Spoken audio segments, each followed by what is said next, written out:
Fala, meus amigos, bem-vindo ao Upcast. Estamos aqui novamente, agora aqui com o pastor Felipe pela quarto episódio já, não é? É isso aí. Quarto episódio, nós estamos felizes. Você está feliz? Você está feliz, pastor? Eu tô feliz. Muito feliz ou pouco? Hoje tem felicidade dobrada. Felicidade dobrada. Vamos ver então, eu tô animado. Vamos embora. Gente, hoje então é o grande dia, a grande festa, o grande estudo, o grande podcast. Nós vamos estar falando sobre a festa de tabernáculos. Finalmente, chegamos lá, hein? Chegamos na colheita. Obrigado, Jesus. Não aguento mais plantar, eu quero colher, irmão.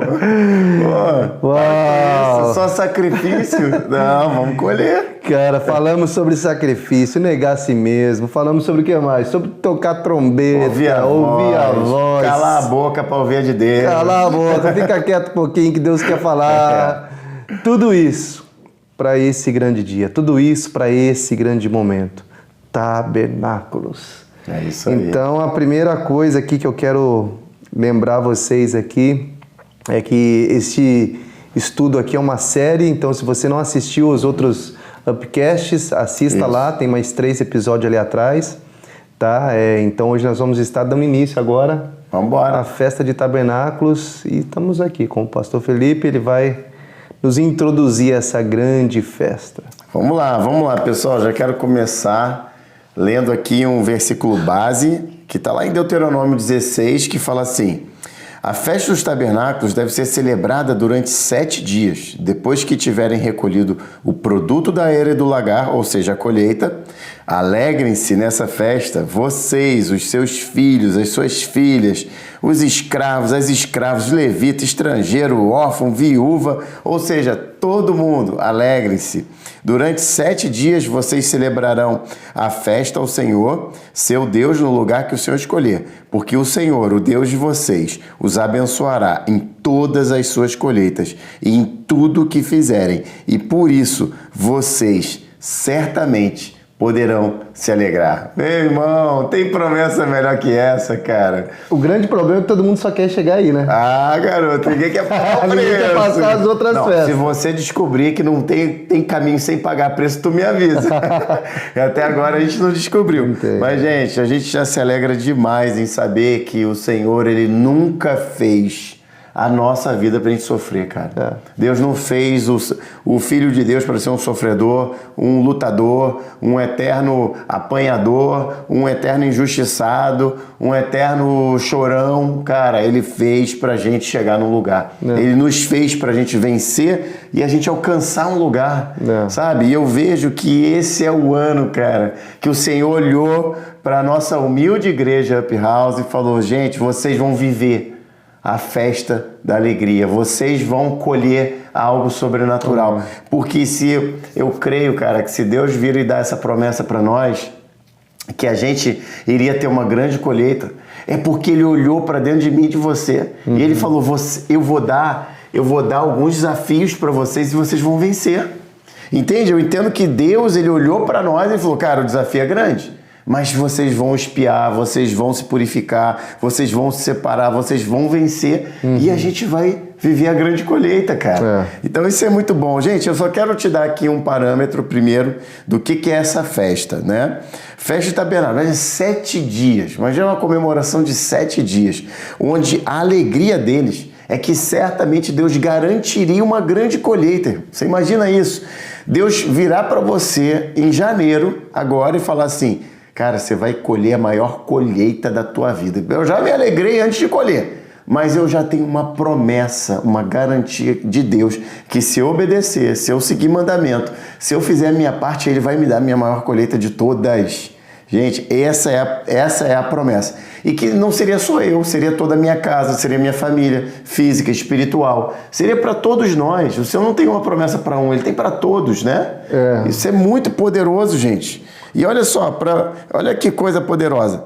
Nos abençoará em tudo que nós fizermos no nome dele. Vou acrescentar isso aqui. No nome dele, em obediência. né? Era uma festa chamada Festa da Colheita, propriamente dita, ou Sukkot, né? Que era a festa comemorava pelo povo de Deus. E, gente, isso era algo muito poderoso. Então, eu já quero começar aqui profetizando sobre a tua vida, dizendo que você chegou até aqui, irmão. O Senhor, Ele quer habitar com você, né? Por que cabana? Porque Ele falava, sai da tua casa, monta a cabana, lembra dos tempos do deserto, onde você dependia 100% de mim. Hoje Ele te deu, né? Pensa, Ele está falando isso aqui em Deuteronômio, preparando o povo para entrar na Terra Prometida. O que é a Terra Prometida, gente? É o cumprimento de promessa, é o amadurecimento da nossa vida. A Terra Prometida é o meu amadurecimento no reino. É eu fazer parte agora do propósito divino, é eu fazer parte, né, da igreja do Senhor, é eu estar ministrando, é eu estar colhendo na minha própria vida, é eu estar tendo o que dá para as pessoas, né? Eu estar vivendo o melhor da minha vida. E Ele fala, quando você chegar naquele lugar, vai ter 7 dias que você vai parar a tua vida e lembrar do tempo que você não tinha nada. Isso já é maravilhoso. Segundo, Ele fala o seguinte pra gente, eu quero que você tire 7 dias e você faça algo natural que representa eu em você. A presença de Deus em mim, eu e Jesus, cara. Eu e Jesus andando na terra, eu e Jesus construindo o reino dele. Eu em intimidade com Ele, não só com o sobrenatural, não só sendo próspero no que eu faço, mas é eu e Ele, o meu maior tesouro. Então Ele fala, para tudo, sentem na mesa, comemorem, celebrem em intimidade com Ele. Tudo que Ele deu para vocês e vocês vão ser gratos, né? Isso é poderoso.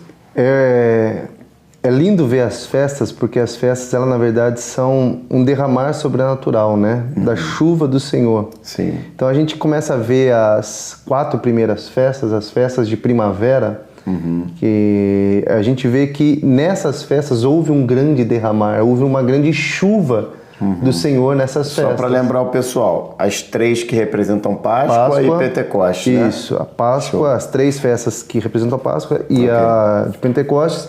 A gente sabe que nessa estação, que é a estação de primavera, houve ali um derramar sobrenatural da presença do Espírito Santo de Deus. Sim. E a gente vê biblicamente que essas são as festas da primavera e esse derramar do Espírito que aconteceu nesse tempo, biblicamente é conhecido como a chuva temporã. Isso. Né? Ou então, de chuva de primavera. Ou a chuva de primavera, ou seja, uma chuva mais leve. E a gente já pode ver que essa chuva temporã, ou seja, essa chuva mais leve, já foi um grande mover de Deus na terra, né? Já foi um grande avivamento, ou, na verdade, o maior avivamento que a gente já teve até os dias atuais.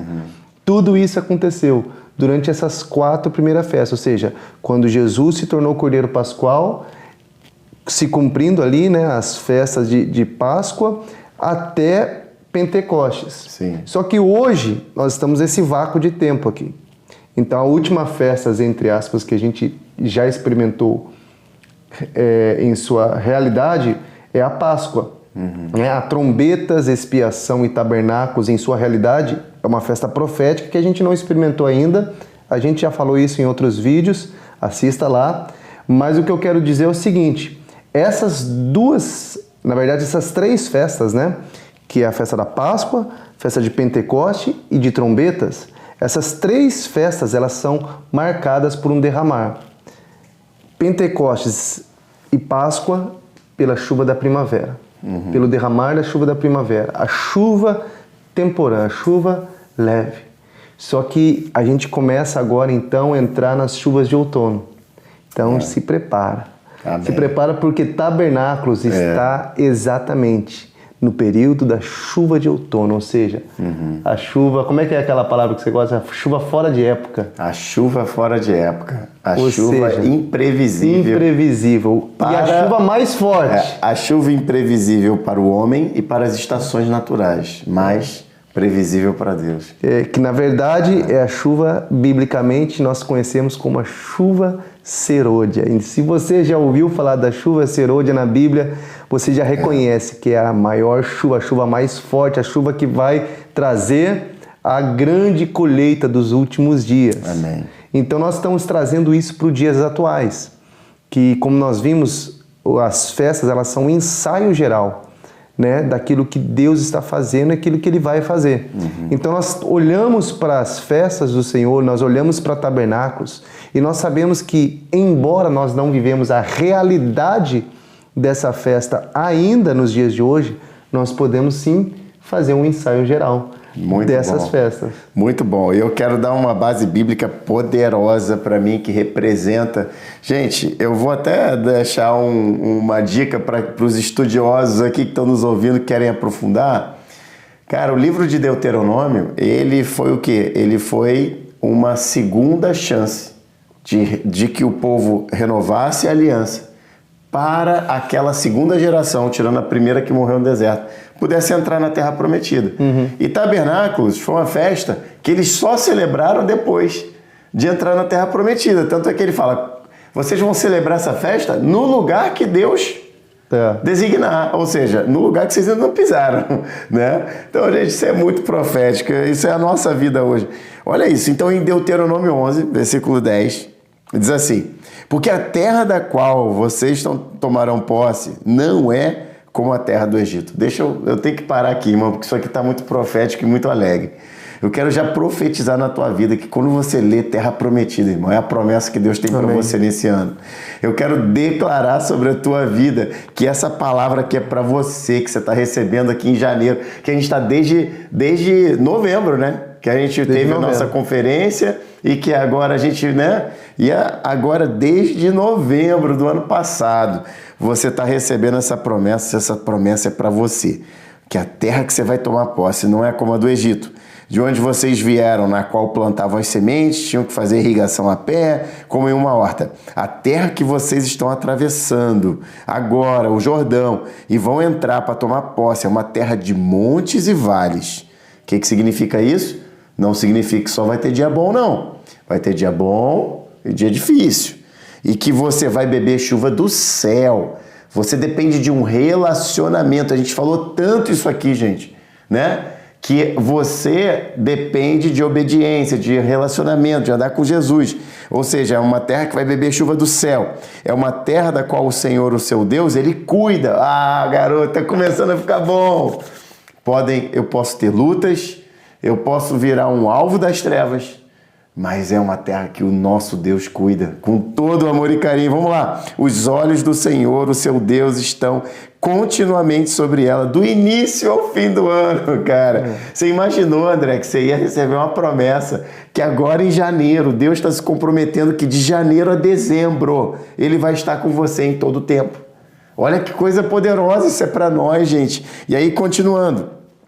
Portanto, olha lá, palavrinha abençoada. Portanto, se obedecerem fielmente aos mandamentos que hoje eu dou a vocês, amando o Senhor, o seu Deus, servindo-lhe de todo o coração, de toda a alma, então, no devido tempo, enviarei chuva sobre a sua terra, chuva de outono, chuva de primavera, para que vocês recolham o seu cereal e tenham vinho novo e azeite. Irmão, olha que coisa poderosa, André, olha que coisa poderosa aqui, eu não tinha nem parado para ver. Ele bota lá, eu vou cuidar de vocês, pode ter luta, mas eu vou estar com vocês, eu venço tudo para vocês. Mas ele fala assim, com duas condiçõezinhas. Você amar Ele e você servir Ele. Não é só amar, irmão. Ou seja, sendo parte integrante da igreja dele, não é isso? Ou seja, se eu entender o meu chamado para essa terra, se eu não ficar de olho só nas bênçãos e me tornar um egoísta, mas se eu permitir que Ele haja na minha vida, que eu ame Ele de todo o coração e que eu sirva Ele, Ele vai cumprir todas as coisas, irmão, e eu vou ter trigo, eu vou ter vinho novo e eu vou ter azeite. Muito bom. O interessante da festa de tabernáculos é que ela começa a falar aqui em Deuteronômio que essa terra, ela não é como a terra do Egito. Sim. Ou seja, o Egito simboliza um mundo. Então, quando nós entramos na festa de tabernáculos, significa que nós já não estamos mais no reino desse mundo, dessa era vindoura, e sim no reino do Senhor, na grande coisa. Renovar a mente. Ou seja, as estratégias do passado. Não funciona. Por isso que aqui está dizendo o quê? Muito bom. Eu acho que você leu aqui, foi Deuteronômio 16, diz o quê? O 11. depois que tiverem recolhido o produto, cadê? Alegrem-se nessa festa. Porque o Senhor abençoará em todas as suas colheitas. Por que Ele vai abençoar em todas as suas colheitas? Literalmente porque não é mais a terra lá do passado. Então, tipo, essa terra aqui, eu vou colher coisas que eu nem estou plantando. Por quê? Porque a Bíblia está dizendo que está vindo chuva do céu. Olha para o céu e beba da chuva. Ou seja, está vindo um grande derramar de Deus, que é a chuva serôdia. Então, está havendo um grande derramar de Deus e uma grande colheita. Então, como que eu participo disso? Entrando na festa de tabernáculos. Se eu não vivo a festa de tabernáculos nos dias atuais, se eu não deixo o mundo de lado, se eu não deixo os meus desejos de lado, se eu não participo da expiação, se eu não participo da pregação do Evangelho, de ouvir a voz de Deus, de me relacionar com Ele, de entender que Ele é o objetivo de tudo, cara, eu não consigo celebrar essa festa. Eu vou parar em alguma das outras festas no caminho. Então, quando nós entendemos que Jesus, que na verdade nós somos a igreja tabernacular, como a gente falou, nós entendemos que a igreja que ama ter Jesus com ela, Deus com ela, não uma igreja como estava lá no deserto. Não, Moisés, fala para ele que vai você, nós não queremos falar com ele, nós estamos com medo. Cara, o desejo de Deus sempre foi ter um relacionamento íntimo com o homem. Sempre. Então, quando nós entendemos isso, quando nós entendemos a festa de tabernáculos, cara, Ele não vai estar distante, Ele vai estar perto. Ele estando perto de nós, meu amigo, como vai faltar alguma coisa? Sabe, por que não vai faltar? Porque tudo que nós precisamos está nele.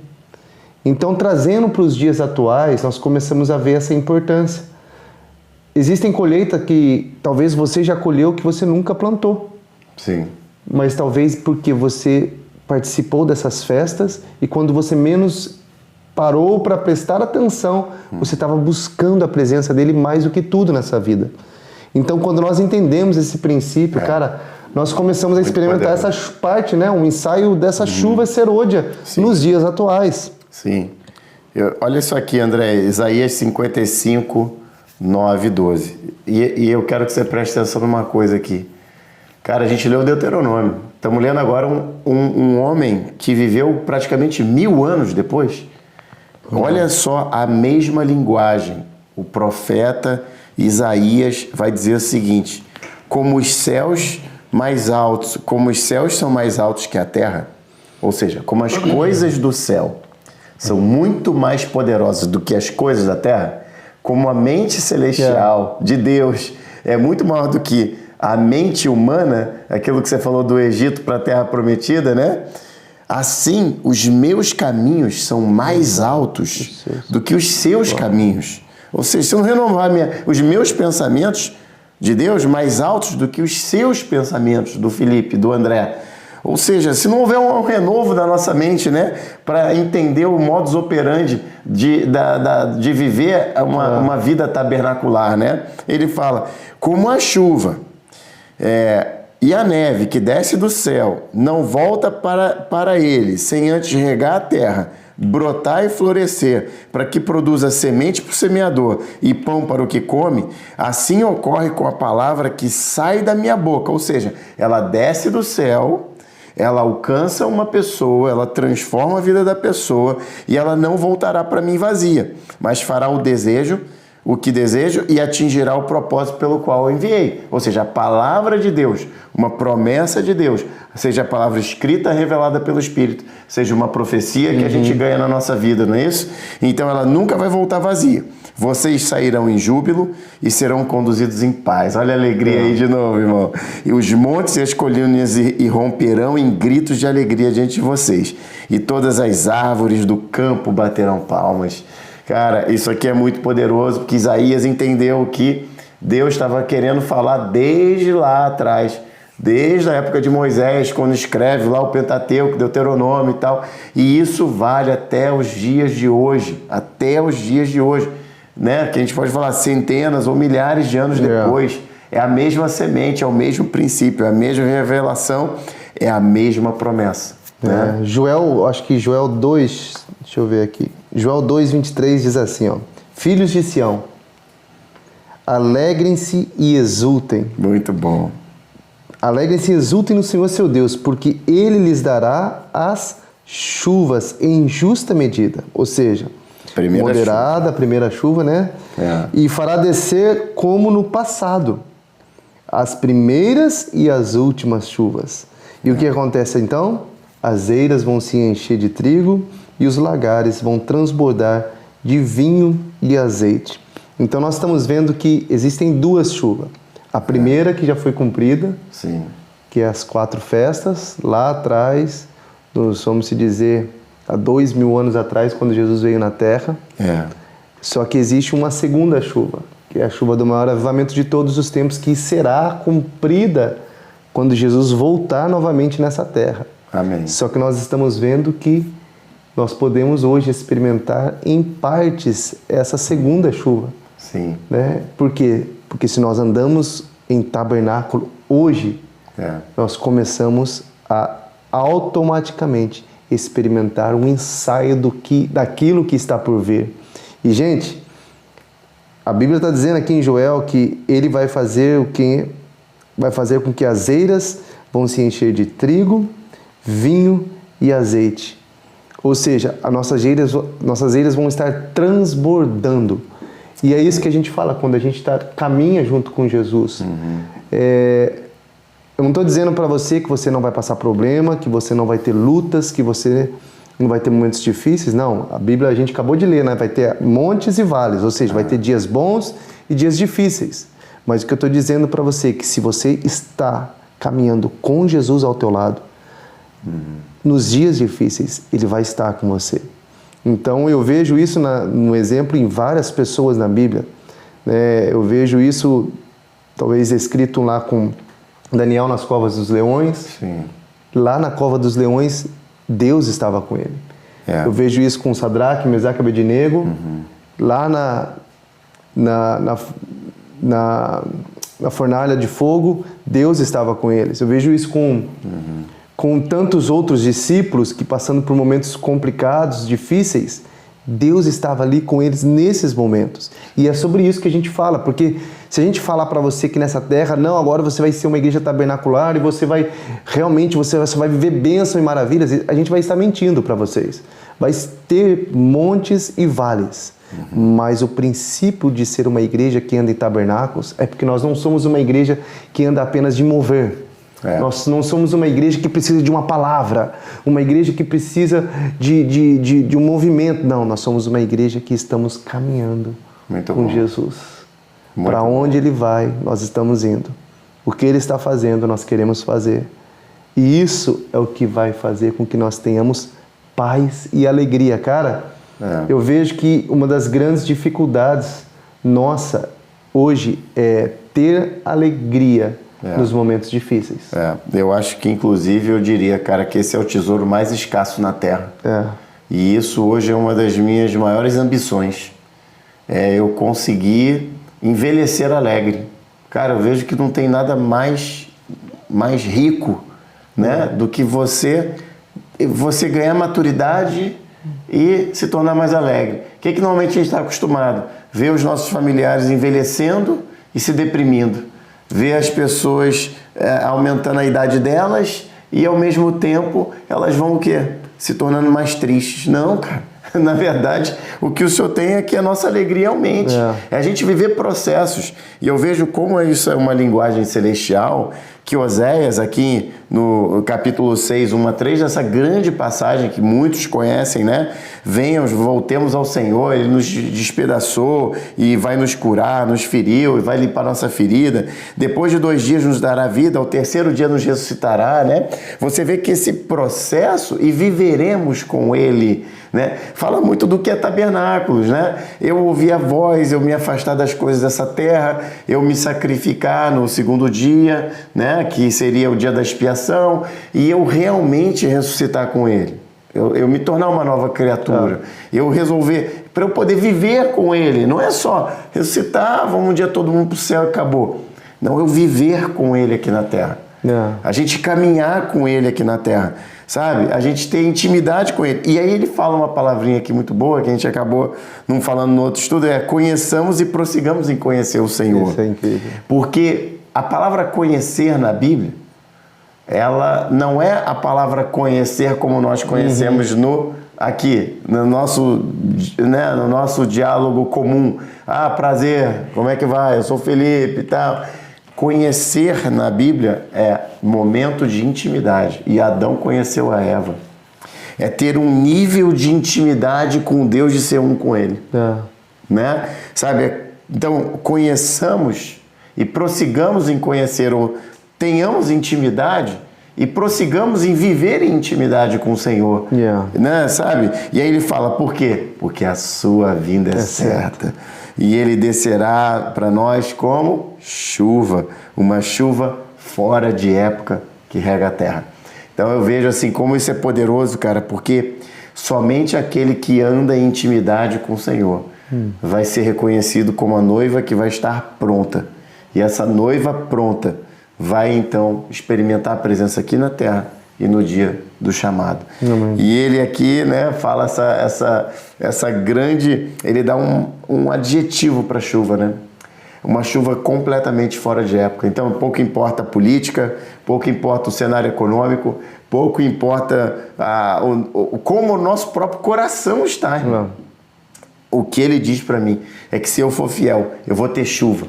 E sem chuva, não tem colheita. Né? E a gente está aqui falando de uma alegria de uma grande colheita. E eu vejo que mesmo que nada conspire a nosso favor, mesmo que o cenário não esteja nem nada favorável a uma grande chuva, ele via uma chuva fora de época. Por fidelidade. Cara. Aí você muda o teu cenário.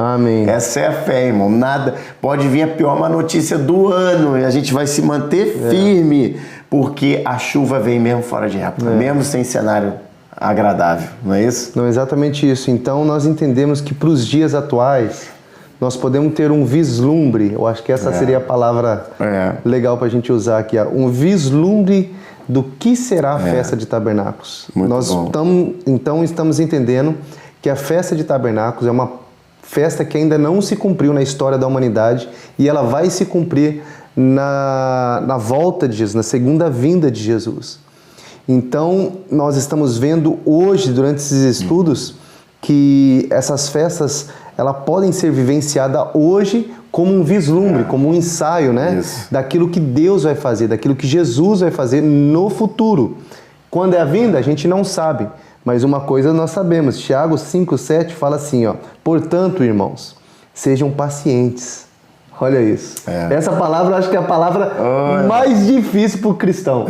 Pacientes. É verdade. O que tem de cristão ansioso, querendo a bênção, querendo a chuva, querendo a colheita, querendo me dá. Parece até a música do Danoninho, né? Me dá. Me dá Danoninho, dá, me dá.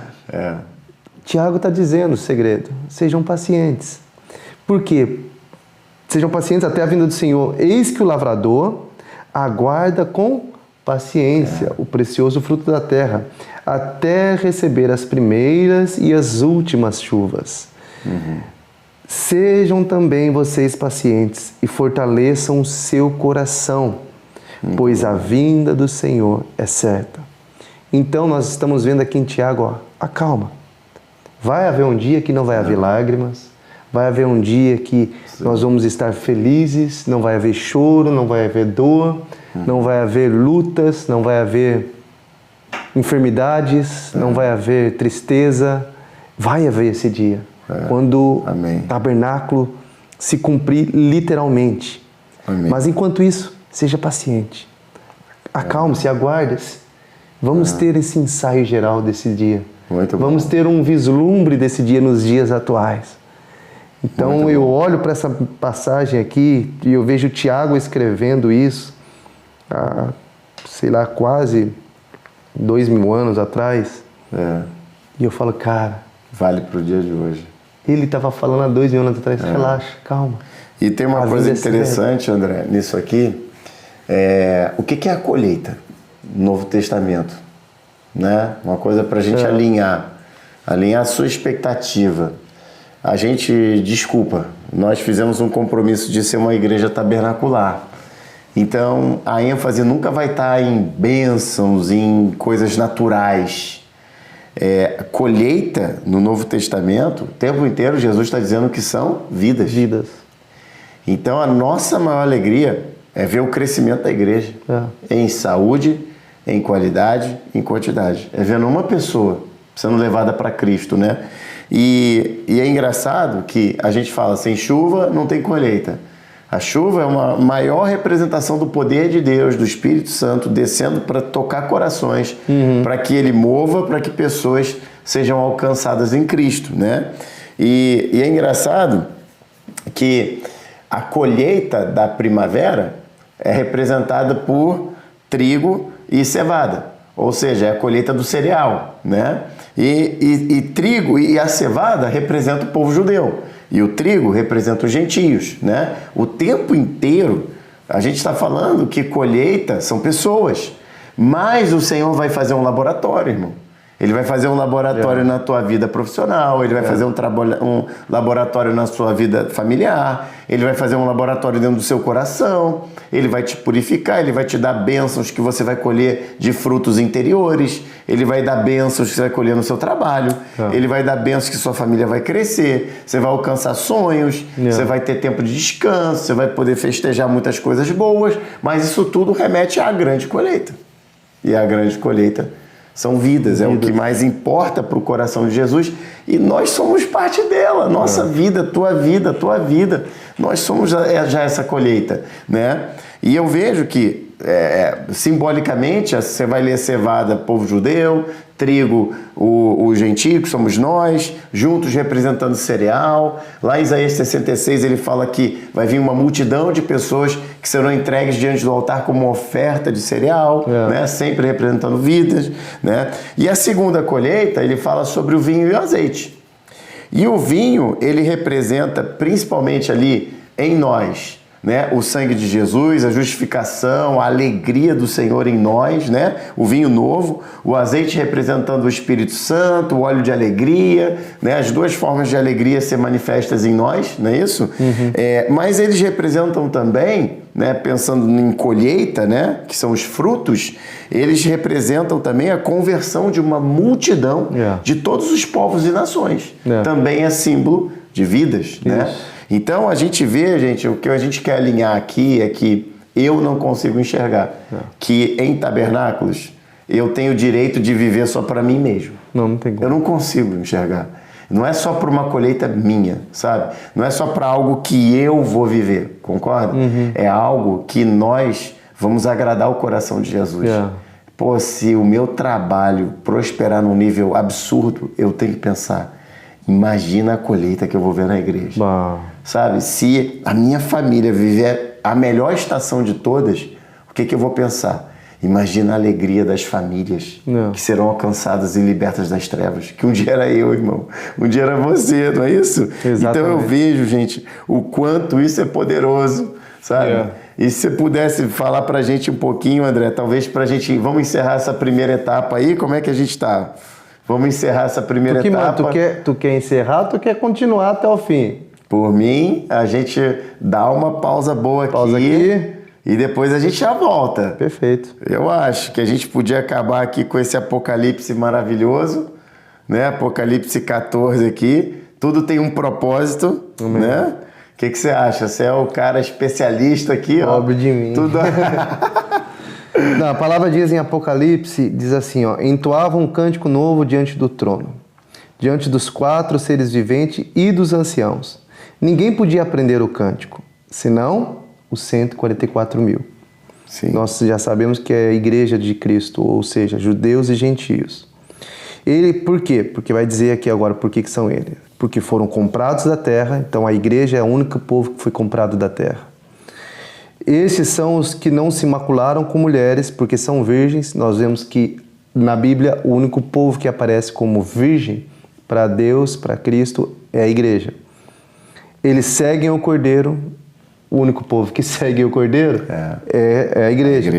Por onde quer que ele vá. São esses os que foram comprados, presta atenção, eles foram comprados do povo judeu, é isso que está escrito? Não, eles foram comprados de todos os seres humanos.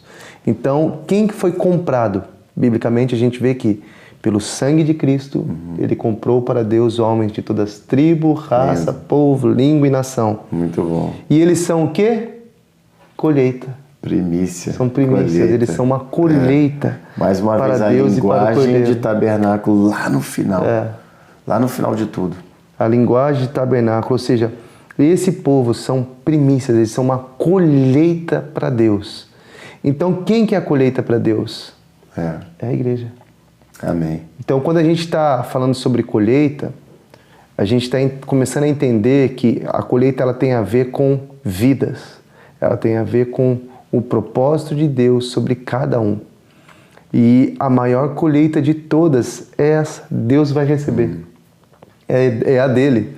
Amém. Ele plantou o filho dele nessa terra. Amém. Né? Se o grão de trigo não morrer... Amém. Então, Jesus veio, morreu e agora ele vai colher uma multidão incontável. Amém. De todos os povos, tribos e línguas. Ou seja, essa promessa é para todos. É para o árabe, é para o judeu, é para o americano, para o africano, para o europeu, para qualquer um. Para o corintiano, para o flamenguista.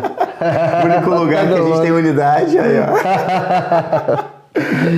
É isso aí. Muito bom. Então, André, se você pudesse deixar uma palavra aqui, um comentário final para essa galera que está vivendo tabernáculos e que está começando a entrar na alegria ou está criando a expectativa de que esse momento de tabernáculos está chegando e ele virá e vai ter uma proteção do início ao fim do ano. Que palavra que você quer deixar aí para essa primeira parte de tabernáculos? Primeira coisa, a igreja tabernacular, ela não é uma igreja que vive por bênção. Eu acho que esse é o ponto final, o ponto principal. Por bênçãos materiais. Bênçãos materiais. Ela não vive focada em bênçãos materiais. Por que eu estou falando isso? Porque isso é o beabá do cristão lá. O cristão que chegou aqui participando da Páscoa ou até mesmo do Pentecostes, ele está focado nisso, ele está focado nos dons, ele está focado nas bênçãos. Nada de errado, nós amamos isso, nós queremos isso e venha a nós, né? Essas bênçãos. Por que eu estou dizendo isso? Porque quando nós estamos vivendo uma igreja tabernacular, nós estamos focados na presença. Nós estamos focados na glória de Deus. Nós estamos focados na pessoa de Jesus. Amém. O mais importante para nós não é saber se ele vai curar a gente. O mais importante para nós é saber se ele vai estar com a gente. É isso. Você está entendendo a diferença? É isso aí. Ainda que eu ande no vale da sombra da morte, ainda que eu ando no lugar mais difícil, beirando ali a morte, ele vai estar comigo. E se ele está comigo, eu tenho o tabernáculo comigo. Então, quando nós temos uma igreja que vive tabernáculos, nós temos uma igreja que está mais interessada, mais preocupada em se relacionar com Jesus. Nós estamos dizendo isso por quê? Porque talvez a pessoa vai chegar aqui e vai imaginar, nossa, mas eu tenho que ter colheita, eu tenho que ter bênção, eu tenho que ter isso. Não, o foco não é esse mais.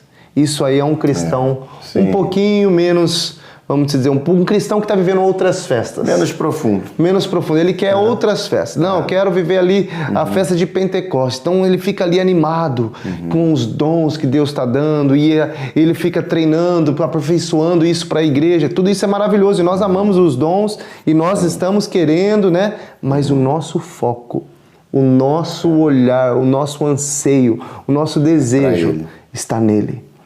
Será que ele está comigo? Será que se eu tomar essa decisão, ele estará comigo nessa decisão?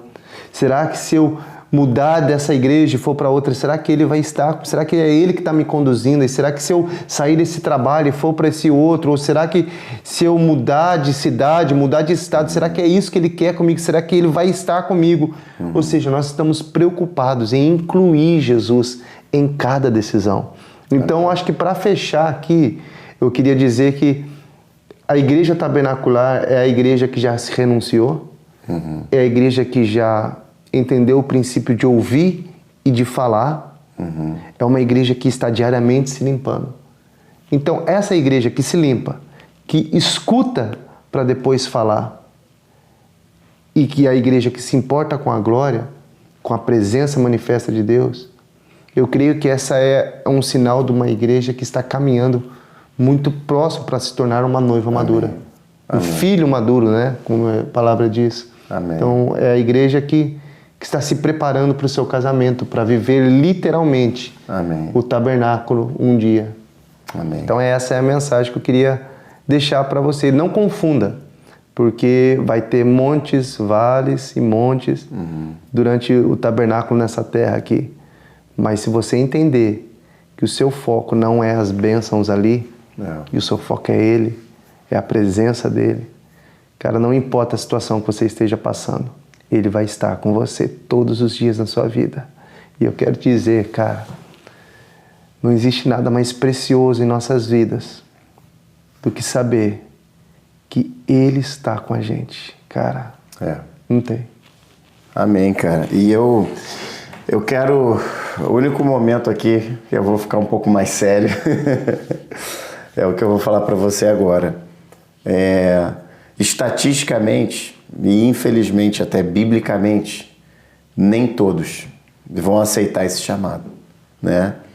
Infelizmente, a gente sabe disso. Essa é a única parte triste aqui, irmão, porque hoje a tristeza está proibida, que é só alegria. Mas eu quero te dizer isso. Eu sei que se você está aqui nos ouvindo, é porque você vai vencer. Sim. É porque os desafios, as vozes, o atraso, a distração não vai roubar você. As coisas dessa terra não vão atrair você mais do que a presença dele. Eu quero declarar sobre a sua vida que você já foi selecionado e que você viverá tabernáculos do início ao fim do ano. Eu quero declarar sobre a tua vida que as etapas aconteceram, os processos aconteceram para você sentar numa mesa de intimidade. Eu quero declarar para você que quando as colheitas naturais vierem, elas vão estar apontando a uma expectativa de alegria muito maior que a colheita da presença dele no nosso meio. Eu quero declarar que o seu coração vai se encher de amor e paixão por Jesus. Eu quero declarar que você vai se sentir um estranho nessa terra. Você vai se sentir não fazendo parte dessa terra. Eu declaro que os desejos da carne não vão ser maiores do que os desejos do Espírito. Eu quero declarar que o teu espírito vai se alegrar com coisas espirituais e não perder tempo com as coisas dessa terra. Gente, eu declaro que a chuva serôdia está sobre a sua casa. Que mesmo que o cenário hoje não seja o melhor ou o mais provável, vai vir uma chuva fora de época. O Espírito Santo está retido no céu, esperando as suas atitudes para ser derramado em tempo oportuno e você colher a maior colheita que você já colheu. Eu quero declarar uma igreja sobrenatural, uma igreja evangelística. Eu quero declarar uma igreja que vai ver o poder de Deus na terra, mas eu quero declarar aquela igreja, eu e você aqui, sendo um com Jesus, vivendo cada momento desse ano de 2025 coladinho nele. E sabe, talvez o melhor momento do seu ano vão ser as visitas íntimas que ele vai fazer no seu quarto, de porta fechada, revelando a palavra dele, com o livro aberto, sabe? Eu quero declarar essas experiências que te marquem, os nossos encontros como igreja, sabe, que vão ter vários. Se prepara, irmão, esse ano a gente vai ter muitos encontros com a glória de Deus de forma corporativa, que o Senhor está nos pedindo, todos eles recheando a gente da glória de Deus. Eu quero declarar, você está se preparando para que a glória de Deus venha e permaneça. Lembra? Como Oséias falou, sigamos e conheçamos em seguir e conhecer o Senhor, porque Ele quer habitar conosco. Ele vai andar conosco. E há uma promessa certa que a chuva virá, porque do início ao fim do ano o Senhor vai estar com você. E você não vai deixar a tua fé balancear, porque pode vir a má notícia, você vai se manter de pé. E eu quero declarar essa palavra sobre você, porque você é um filho escolhido. Você foi escolhido para ser a igreja tabernacular. Eu profetizo isso sobre a Up House. A Up House nasceu para ser uma igreja tabernacular, uma igreja do alto, não uma igreja de coisas naturais. Amém? Então, essa é a nossa palavra, André. Estou muito animado. Ainda tem a parte 2 agora. A parte 2. E nós declaramos isso sobre a tua vida, um tabernáculo abençoado sobre você, a sua casa. E se prepara que vem mais. Vamos que vamos. Deus Só abençoe. alegria. Esperamos vocês aí na segunda parte, hein? Vamos lá. Fique ligado.